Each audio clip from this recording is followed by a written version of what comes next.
বাংলাদেশের জেন জি, তোমাদের উদ্দেশ্যেই আমি সব কিছু কথা বলি। আজকে একটা কথা বলবো যেটা হচ্ছে পার্ট অফ ইমোশনাল ইন্টেলিজেন্স। এটা ভেরি ইম্পর্ট্যান্ট কনসেপ্ট। এটাকে বলে সার্ভেন্ট অ্যাটিটিউড অথবা সার্ভেন্ট মেন্টালিটি। তার মানে চাকর অ্যাটিটিউড অথবা চাকরের মতো থাকা। তো এইটা very important and a very important quality. তোমরা যেই পজিশনে থাকো, ছাত্র, professor, doctor, engineer, minister, head of state, আমাদের সবার থাকতে হবে একটা সার্ভেন্ট অ্যাটিটিউড, যে আমরা মানুষের সেবা করার জন্য আমরা তাদের চাকর। ফর এক্সাম্পল, আমি একজন ডাক্তার, কিন্তু আমার কাছে যেই পেশেন্টরা আসে এবং তাদের টাকা পয়সা দিয়ে আমি আমার ফ্যামিলি চালাই এবং আমার নিজেকে চালাই, কাজে আই এম দেয়ার সার্ভেন্ট।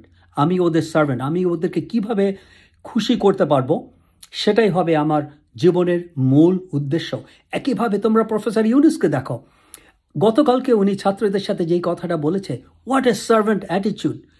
এইটাই আমাদের দরকার, স্পেশালি যারা রেসপন্সিবল পজিশনে থাকে, যেমন যারা সেক্রেটারি, যারা মিনিস্টার, যারা হেড অফ স্টেট অথবা যারা প্রফেসর, যে কোনো কেউ, সবার মেন্টালিটি হওয়া উচিত যে সার্ভেন্ট মেন্টালিটি, যে আমি জনগণের চাকর, ওরাই আমাকে খাওয়াচ্ছে।